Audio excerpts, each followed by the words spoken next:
Buenos días, hermanos.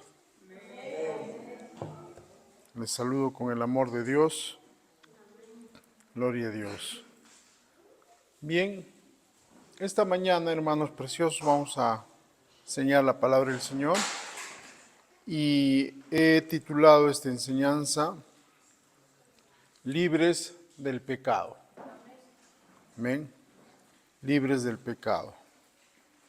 Es importante que nosotros comprendamos que por la gracia del Señor nosotros ya somos libres del pecado.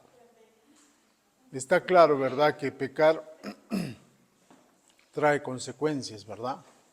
Está claro que pecar puede estorbar el desarrollo de nuestras vidas en todos los aspectos. Y creo que no existe ser humano que no sea consciente de que si hace mal, le va a ir mal, ¿verdad? El detalle es que saber que pecar o saber que haces mal no es suficiente para dejar de hacerlo. Tú puedes saber que está mal hacer esto, que está mal hacer aquello, pero el saberlo no es suficiente para no hacerlo. Amén. Es por eso, hermanos preciosos, que es importante que nosotros entendamos claramente que por la obra de Cristo ya somos libres del pecado. Dios no quiere, hermanos amados, que las consecuencias del pecado nos alcancen. Por eso la Escritura dice que Él proveyó un cordero antes de la fundación del mundo. Él se anticipó. Pero es necesario que nosotros aprendamos por la Escritura cómo tratar este asunto para que podamos experimentar la libertad que ya tenemos en Cristo. Dios lo ha planeado. Por decirlo de alguna manera, hay un método, ¿no? Una fórmula, ¿no? Por decirlo de alguna forma, que Dios ha diseñado para que nosotros podamos experimentar la libertad del pecado o de las acciones pecaminosas, ¿no? O de cualquier debilidad recurrente que estemos enfrentando y que podamos ayudar también a las personas que por alguna u otra razón también están enfrentando una debilidad, un pecado recurrente, a salir de eso, ¿no? A salir de eso, ¿no? Porque ciertamente el pecado tiene consecuencias. Pero Dios es bueno, que no solo trató con el pecado, sino también con sus consecuencias. El punto es que sepamos qué no debemos hacer. Supongamos que tú estás yendo por la calle, ¿no? Y ves a una persona manejando su bicicleta y ves que esta persona se tropieza, se cae. ¿Cuál es la tendencia de toda persona? Correr y ayudar, ¿sí o no? A levantarlo, ¿no? Porque se puede haber lastimado. El problema es que nosotros no tratamos así cuando nos caemos, cuando nos resbalamos. Nadie iría donde esta persona que se ha caído y lo comenzaría a patear, ¿sí o no? Tú le darías las manos para levantarlo, ¿no? Nadie le increparía, ¿por qué te caíste, no? Eres un tonto, ¿cómo hiciste eso? Nadie, ¿no? Lo que todos haríamos es ir, coger sus manos, levantarlo, ayudarlo. Pero cuando se trata de nuestras caídas, ¿qué hacemos? Nos condenamos, nos insultamos, nos castigamos por el error que hemos cometido, ¿no es cierto? Porque creemos de alguna manera que esto nos puede ayudar, ¿no? Creemos que esto nos puede ayudar. Cuando nos condenamos, nos castigamos, nos insultamos a nosotros mismos, nos maldecimos, pensamos que estamos siendo piadosos inclusive al hacer esto, ¿no? Cuando tú cometes un error, un pecado, y eres consciente que has hecho algo mal, no sé por qué, por alguna extraña razón creemos que al condenarnos estamos haciendo bien, que al decir soy una basura, no debía hacer esto, qué malo que soy, por qué lo hice. Creemos que nos estamos ayudando, pero no nos estamos ayudando, hermano. Al hacer esto, lo que estamos provocando es que volvamos a caer. Cada vez que tú te condenas por un error que cometes, cada vez que tú te castigas, te golpeas por haber hecho mal, lo que va a suceder es que te vas a quedar atrapado en esa debilidad. Lo vas a volver a hacer, lo vas a volver a hacer y lo vas a volver a hacer. Entonces, hermanos amados, es necesario que nosotros apliquemos, por decirlo de alguna manera, la fórmula, ¿no? El método que Dios ha establecido para que podamos salir de ese lugar, para que no volvamos a fallar, para que no volvamos a pecar, para no estancarnos y para que podamos disfrutar del Señor en todas las áreas de nuestras vidas. Vamos a Romanos, capítulo 8, verso 1 en adelante. Romanos, capítulo 8, verso 1 en adelante. ¿Qué dice la Escritura? Ahora pues, les voy a leer una traducción de la Biblia textual. Dice, ahora pues, ninguna condenación hay para los que están en Cristo Jesús. El verso 2, porque la ley del Espíritu de vida en Cristo Jesús nos ha librado de la ley del pecado y de la muerte. Tremendo, ¿verdad? Fíjense lo que dice la Escritura. No dice la Escritura que tú serás libre del pecado cuando dejes de pecar. No. Dice la Escritura que la ley del Espíritu de vida en Cristo ya nos ha librado de la ley del pecado y de la muerte. Esto es algo que tenemos que entender y agarrar para nosotros y para las personas que amamos, para cualquier persona, cualquier creyente. Porque no es que algún día dejarás o serás libre por dejar de pecar. Ya eres libre por lo que Cristo hizo en la cruz del Calvario. Esto es algo que debemos considerar seriamente, hermano. Yo ya soy libre del pecado por la obra de Cristo. Por esa razón ya no hay condenación para mí. En el momento, hermano amado, en que tú y yo reconocimos el señorío de Cristo, en ese instante, esta realidad nos alcanzó a nosotros. Aleluya. En ese instante, la realidad de que somos libres de cualquier pecado nos alcanzó. Nosotros entramos en esa gracia. Ya somos libres del pecado. Amén. Entonces, comprender esta verdad, hermanos amados, nos va a ayudar a nosotros a manifestarlo en nuestro diario vivir.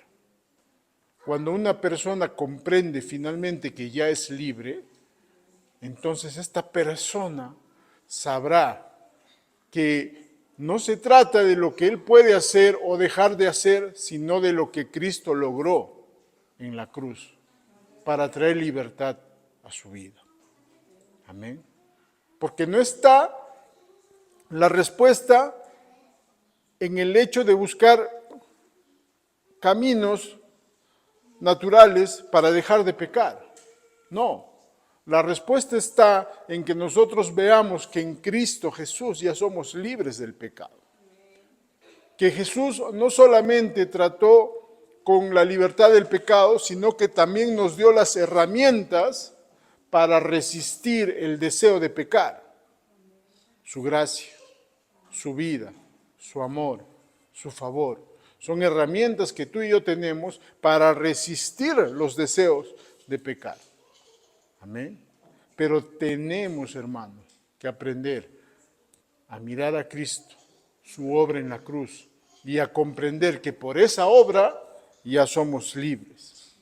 Y de una buena vez, hermanos amados, tenemos que sacar de nuestra mentalidad que dejar de pecar es una meta o un objetivo.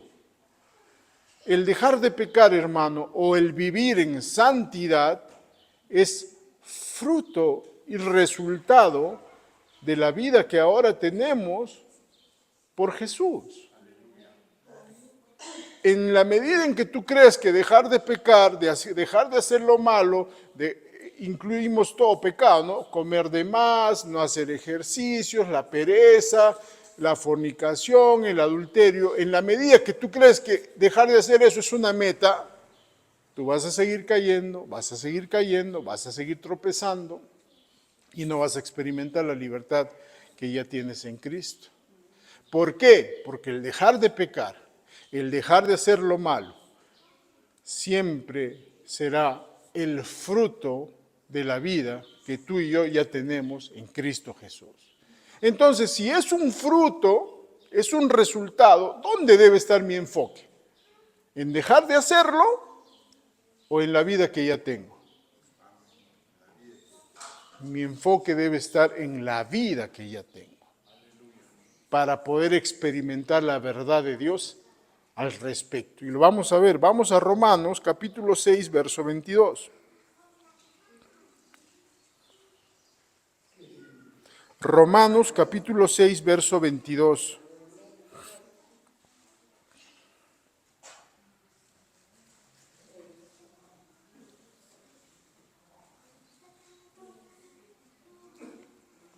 ¿Qué dice la Escritura? Mas ahora que habéis sido libertados del pecado y hechos siervos de Dios, tenéis por vuestro fruto la santificación. Amén. Ahora que eres libre del pecado y has sido puesto al servicio de Dios, como resultado, como fruto, la santificación. No como meta, no como objetivo, sino como fruto.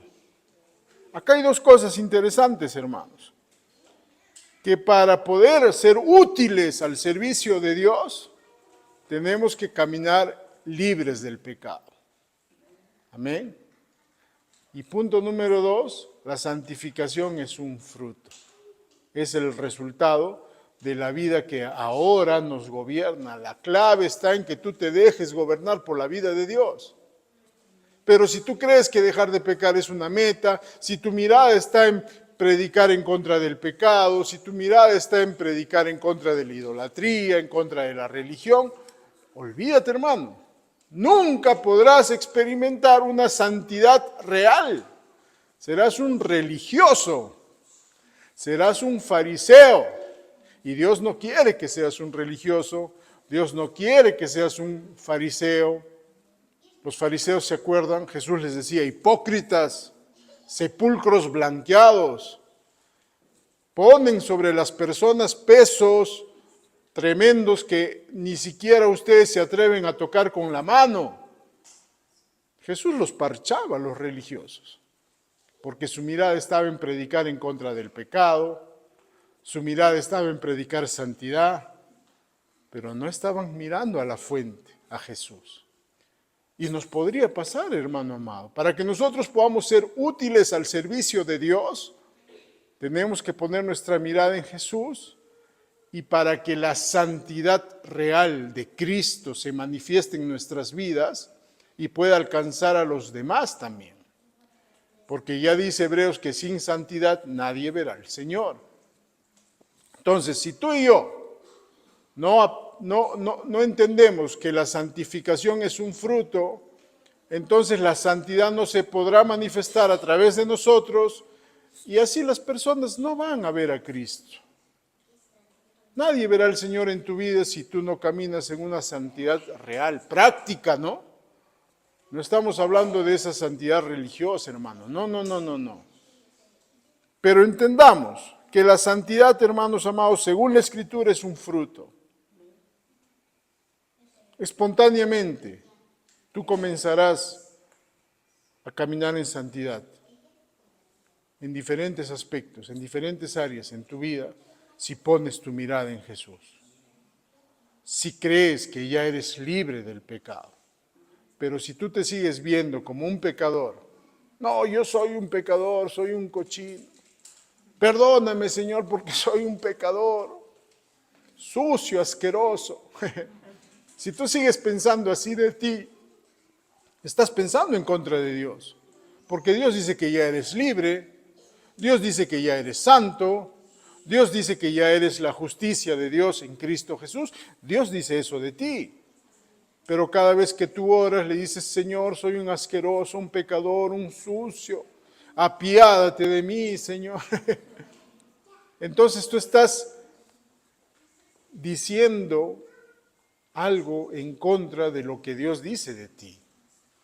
Y lo que Dios dice de ti lo dice porque tú y yo estamos unidos a Cristo, hermano amado. Cuando tú dices soy un sucio pecador, tú estás insultando a Jesús, hermano. Amén. No es cosa pequeña, pero estás menospreciando la obra de tu papá. Cuando tú te insultas, te condenas, te castigas por los errores que cometes. Nadie está diciendo por si acaso que pecar sea bueno o no sea malo. Pero hay que entender lo que Dios ya hizo por nosotros en Cristo Jesús para que podamos disfrutar de la libertad que ya tenemos en Cristo Jesús. Ahora, ¿cómo se aplica esto? Vamos a ver a la Escritura en Romanos capítulo 8, verso 12 y 13. Romanos capítulo 8, verso 12 y 13. Dice la Escritura, así que hermanos, deudores somos, no a la carne, para que vivamos conforme a la carne. Porque si vivimos conforme a la carne, moriréis. Mas si por el Espíritu de Dios, o el Espíritu Santo, hacéis morir las obras de la carne, viviréis. Miren, ve, la Escritura dice que tú y yo no le debemos nada a la carne, a los principios naturales para dejar de pecar, vamos a decirlo así, a las reglas, a los mandamientos, no le debemos nada, ¿no? Porque si vivimos en base a estas reglas, mandamientos, vamos a morir. Pero si por el Espíritu Santo hacemos morir las obras de la carne, las acciones de la carne, vamos a vivir. ¿Y cómo es que por el Espíritu Santo hacemos morir las obras de la carne? ¿Cuál es la labor del Espíritu Santo? Manifestar a Cristo. Hacer real a Cristo en nuestras vidas. Y lo vamos a ver en dos escrituras. Vamos a 2 de Corintios, capítulo 3, verso 18. 2 de Corintios, capítulo 3, verso 18. Vamos a ver dos escrituras para que nos quede el fundamento, familia preciosa, de que la labor del Espíritu Santo es hacer real a Jesús. Amén. Esto tiene que quedar como un fundamento porque dice que por el Espíritu Santo haremos morir las obras de la carne. No dice que por castigarte, condenarte, culparte, insultarte, tú harás morir las obras de tu carne. No dice eso la Escritura. Dice que por el Espíritu Santo haremos morir las obras de la carne. ¿Y cómo es que por el Espíritu Santo haremos morir las obras de la carne? La labor del Espíritu Santo es hacer real a Jesús en nuestras vidas. 2 Corintios 3:18 dice, por tanto, nosotros todos, mirando a cara descubierta como en un espejo la gloria del Señor, ¿quién es la gloria del Señor? Cristo, ¿verdad? Somos transformados de gloria en la misma imagen, como por el Espíritu del Señor. Entonces, familia, la Escritura nos deja ver que para que nosotros podamos ser transformados y eventualmente veamos cambios en nuestras vidas, tenemos que mirar la gloria del Señor. Así es como el Espíritu Santo nos enseña, nos ayuda a hacer morir las obras de la carne. En tanto tú más veas tu realidad en Cristo, en tanto tú más veas que ya eres justo por Cristo, que ya eres santo en Cristo Jesús, vas a ser transformado. Y eventualmente ese deseo que tenías de drogarte, de fumar, de emborracharte, de fornicar, eventualmente ese deseo se disipa, se disipa. Yo no digo que Dios no pueda obrar milagrosamente y hacer que un pecador, ¡pum!, cambie de la noche a la mañana, o en un abrir y un cerrar de ojos. No digo que no pueda suceder. Sin embargo, hermano amado, tu fe no debe estar puesta en los milagros de Dios. Tu fe debe estar puesta en Cristo. Amén. Porque cuando tú pones tu fe en Jesús, tú vas a ser transformado. Yo he visto hermanos que han sido tocados milagrosamente así, pero que no han renovado su mente, que han vuelto atrás. Porque no se trata de milagros, hermano. Se trata de permanecer enfocados en Cristo Jesús para que podamos ser transformados por Dios y eventualmente ese cambio permanezca. Amén.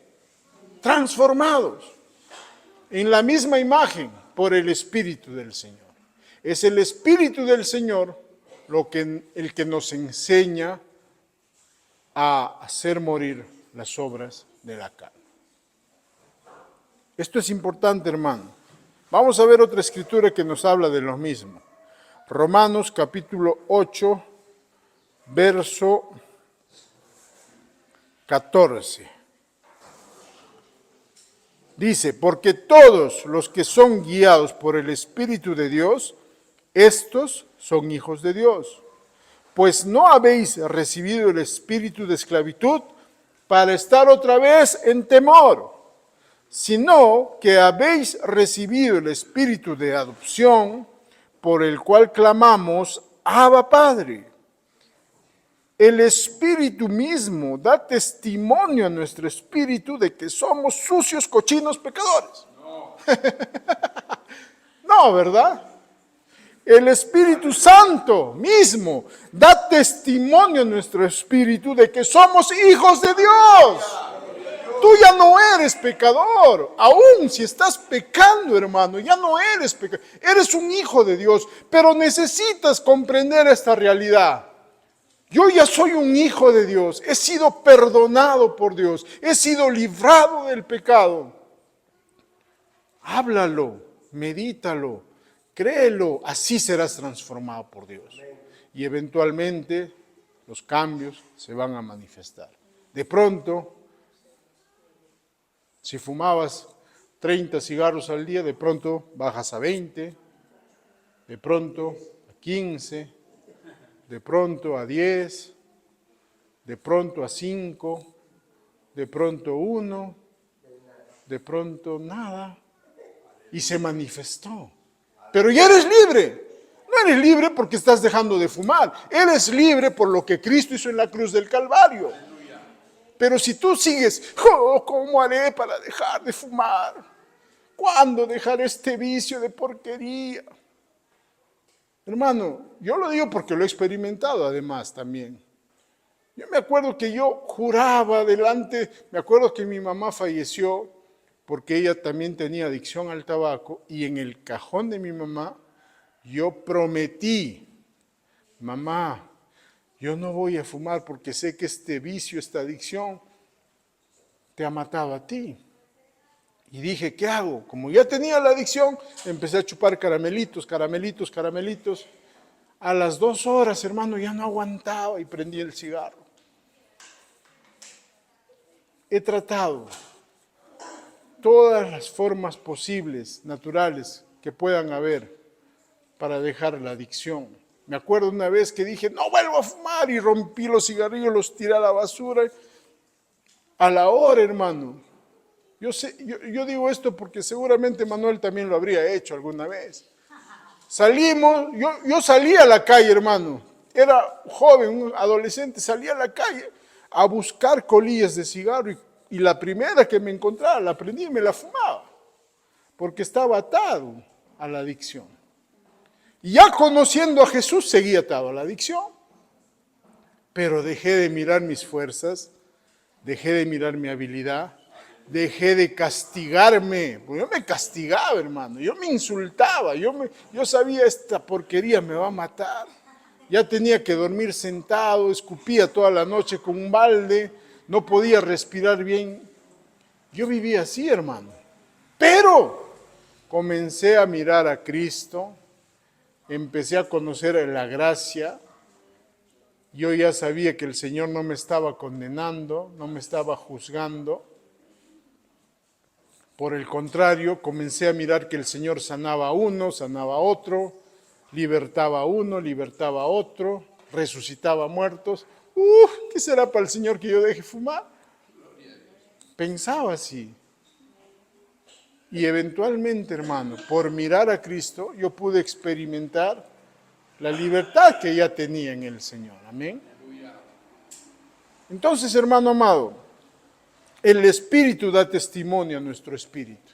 El Espíritu Santo nunca te va a condenar. El Espíritu Santo nunca te va a juzgar por los errores que estás cometiendo. Si hay algo que te va a decir el Espíritu Santo es levántate.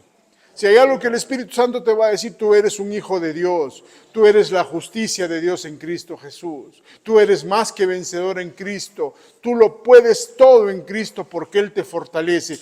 Ese es el testimonio que el Espíritu Santo te va a dar a ti. Y eso es lo que tú y yo debemos hacer con las personas que amamos. Eso es lo que tú y yo debemos hacer con la iglesia. No te puedes tomar la atribución de pararte y predicar juicio, condenación en contra del pecado, en contra de la idolatría, en contra de la religión. Estás perdiendo tu tiempo. No estás predicando a Cristo. Dios ya solucionó el problema del pecado, hermano, en Cristo Jesús. Ahora, es importante, hermanos amados, que nosotros aprendamos a caminar sin conciencia de culpa, sin conciencia de pecado. Vamos a ver esto en la Escritura en Hebreos capítulo 10, verso 22. Hebreos capítulo 10, verso 22. Acerquémonos con corazón sincero, en plena certidumbre de fe, purificados los corazones de mala conciencia. En otra traducción dice, purificados los corazones de conciencia de culpa o de conciencia de pecado, y lavados los cuerpos con agua pura. ¿Ven? Es importante, hermanos preciosos, que nosotros desechemos la conciencia de pecado, la conciencia de culpa, para tener una fe eficiente, para que podamos disfrutar de la obra del Señor en nuestras vidas. Es necesario, hermano, es indispensable que tú aprendas a resistir la conciencia de pecado, la conciencia de culpa. Acerquémonos en plena certidumbre de fe, purificados los corazones de la conciencia de pecado. Si tú y yo debemos acercarnos a Dios, hay que hacerlo en certidumbre de fe, sabiendo lo que ya tenemos en Cristo, lo que ya somos en Él, ¿no? Ahora, hermanos amados, decir esto, que ya somos libres del pecado, hermano, no significa que tú y yo podemos pecar y nada va a suceder. Sí hay consecuencias. Amén. Pero también es importante comprender que Dios no solo trató con el pecado, sino también con sus consecuencias. En Isaías, la Escritura dice que la labor de la justicia será paz, o perdón. Como dice, la labor de la justicia será paz y el resultado de la justicia, libertad y seguridad para siempre. Algo así dice en Isaías, no lo recuerdo bien. Eso significa, hermano, que Dios no solo trató con el pecado, sino también con sus consecuencias. Por supuesto, debemos enfrentar las consecuencias, pero sabiendo que Dios ya trató con eso también. Viene a mi corazón, ¿no? Hace años atrás, uno de mis sobrinos se fue a vivir a Lima y empezó a andar en malos caminos, ¿no? Con otros jóvenes. El punto es que un día a él lo detuvieron en un restaurante con un arma y lo metieron a la cárcel. Había ido a asaltar con sus amigos, otros dos chicos que también estaban mal. Y para nosotros fue un golpe, ¿no? Muy doloroso que a nuestro sobrino lo metan a la cárcel, ¿no? Pero Manuel y yo nos pusimos de acuerdo para orar y a favor de él, ¿no? Para interceder a favor de él. Y oramos la Escritura, ¿no? Señor, gracias porque tú has perdonado ese pecado que nuestro sobrino ha cometido, ¿no? Gracias, Señor, porque no solo lo has perdonado, sino que también lo has librado de las consecuencias. Y oramos en el Espíritu Santo, en otras lenguas, y el Señor trajo paz a nuestras almas, ¿no? Cuando estuvimos orando. Y él tuvo que enfrentar las consecuencias, sí, se fue a la cárcel, pero tendría que haberse quedado ahí, pues. Pero como Dios ha tratado con el pecado y con sus consecuencias, no ha estado ni 3 meses, si mal no recuerdo, en prisión. Y el Señor lo sacó milagrosamente. Y ahora este muchacho, nuestro sobrino amado, vive en otro país, tiene su familia, está saliendo adelante, dejó esa vida. Pero es la gracia de Dios, pues, hermano. O sea, Dios no solo trata con el pecado, sino también con sus consecuencias. Se enfrenta a las consecuencias, sí, pero aprende que Dios ha tratado con eso también, para que no te desanimes, no te frustres, ¿no? Para que no te des por vencido. Yo conozco ya personas que se han rendido frente a una debilidad, que creen que jamás van a poder dejar de hacerlo. No te rindes, hermano. Comienza a mirar a Cristo, su obra terminada, su amor, su favor, su gracia. Amén. Pero, hermano precioso, es importante que no vivamos con conciencia de pecado ni con conciencia de culpa.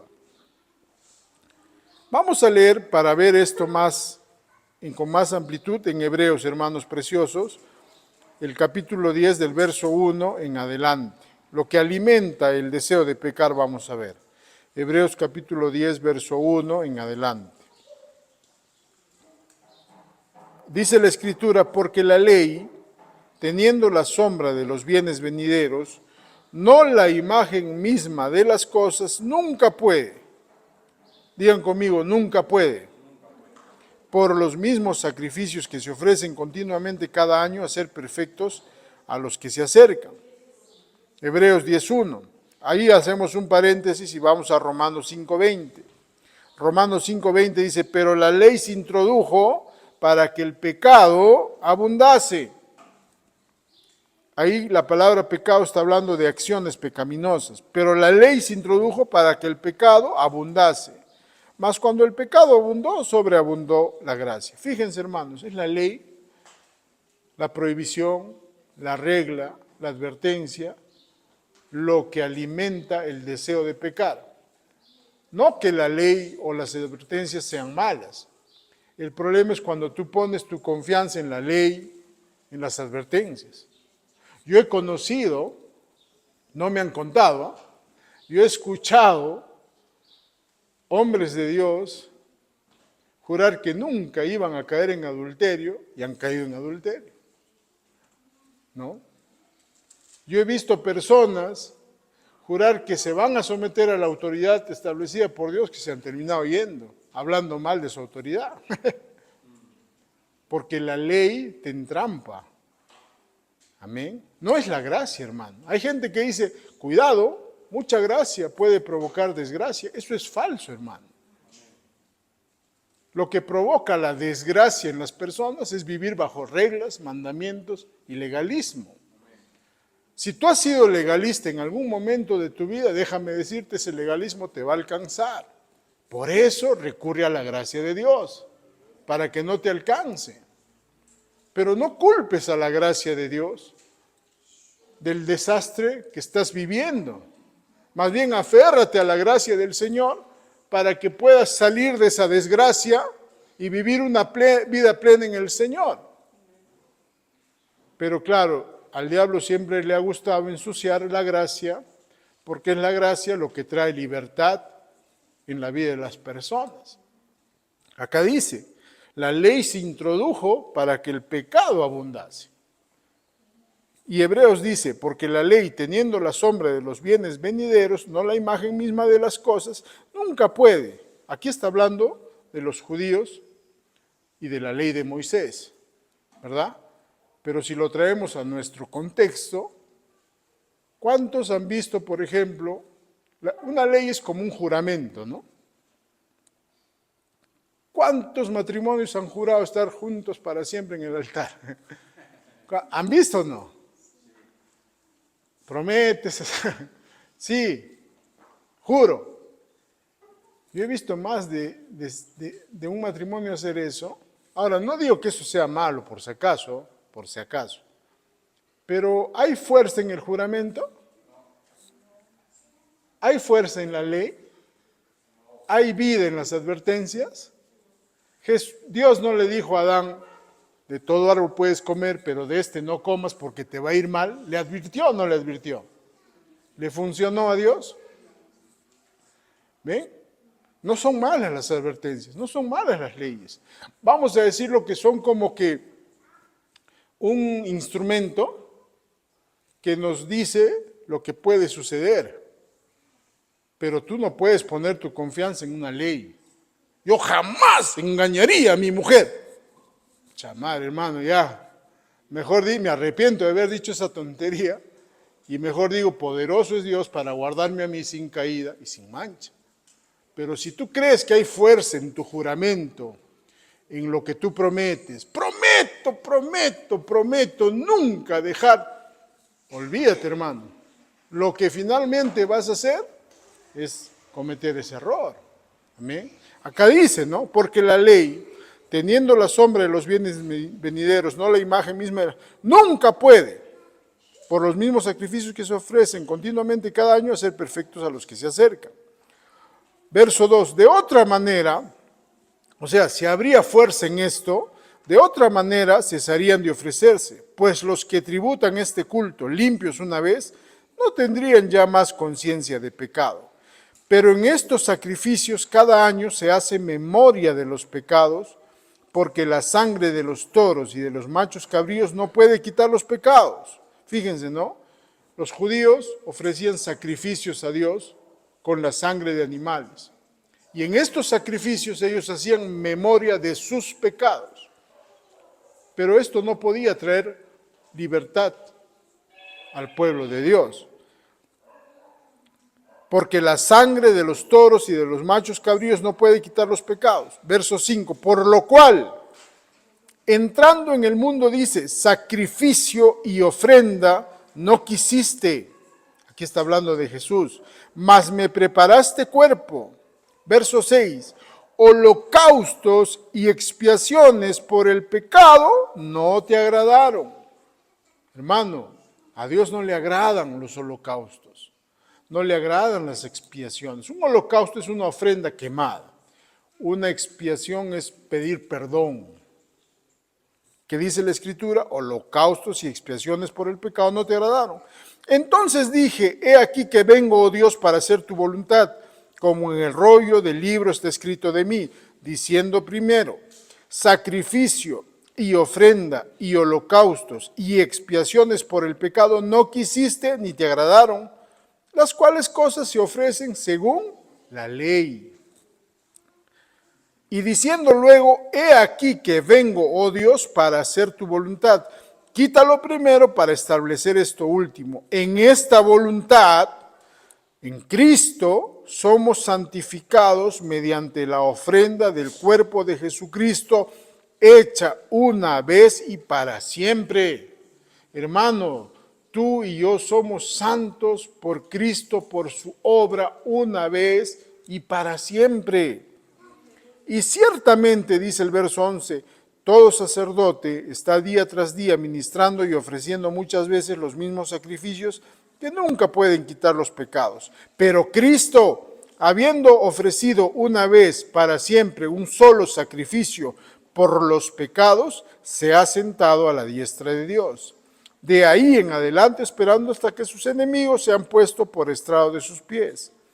Porque con una sola ofrenda hizo perfectos para siempre a los santificados. Y aquí viene un verso tremendo, ¿no? Y nos atestigua lo mismo el Espíritu Santo, porque después de haber dicho, este es el pacto que haré con ellos, Después de aquellos días, dice el Señor, pondré mis leyes en sus corazones y en sus mentes las escribiré. Añade, nunca más me acordaré de sus pecados y sus transgresiones. Eso es lo que atestigua el Espíritu Santo. Dios no te está recordando lo que hiciste, hermano. No es Dios. Lo que el Espíritu Santo te atestigua, te da testimonio de que has sido perdonado de tus pecados. Amén. Nunca más me acordaré de sus pecados y transgresiones, pues donde hay remisión de estos, no hay más ofrenda por el pecado. Ya has sido perdonado. No puedes hacer nada para ser perdonado porque ya fuiste perdonado por la obra de Cristo. Amén. Así que, hermanos, teniendo libertad para entrar en el lugar santísimo por la sangre de Jesucristo, por el camino nuevo y vivo que Él nos abrió a través del velo, esto es de su carne, y teniendo un gran sacerdote sobre la casa de Dios, fíjense, verso 22, acerquémonos con corazón sincero, en plena certidumbre de fe, purificados los corazones de conciencia de pecado y lavados los cuerpos con agua pura. Ahora miren, verso 23, mantengamos firme sin fluctuar la profesión o la confesión de nuestra esperanza. ¿Cómo mantenemos firme la confesión de nuestra esperanza? En base al testimonio del Espíritu Santo, que nunca más el Señor se acordará de nuestros pecados y nuestras transgresiones. Verso 24, y considerémonos unos a otros para estimularnos al amor y a las buenas obras. ¿Cómo nos estimulamos al amor y a las buenas obras? En base al testimonio del Espíritu Santo, que nunca más se acordará de nuestros pecados y de nuestras transgresiones. Verso 25, no dejando de congregarnos como algunos tienen por costumbre, sino exhortándonos. ¿Cómo nos exhortamos, hermano? En base al testimonio del Espíritu Santo, que nunca más se acordará de nuestros pecados y de nuestras transgresiones. No es exhortar por exhortar, hermano, es exhortar en base al testimonio del Espíritu Santo, ¿no? Para ir terminando, hermanos preciosos, ¿qué es sobre el pedir perdón?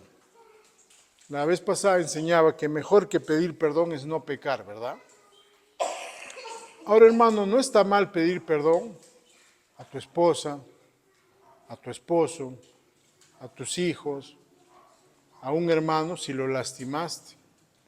Porque de esta forma tú te puedes acercar y buscar una reconciliación, buscar una solución al problema entre hermanos, con tu pareja. Pero con Dios es diferente, hermano. Si tú vas a las Escrituras, el nuevo pacto, no hay una sola que enseñe que debamos pedir perdón a Dios. Lo que sí enseña la Escritura en el nuevo pacto es a predicar el perdón, pero no a pedir perdón.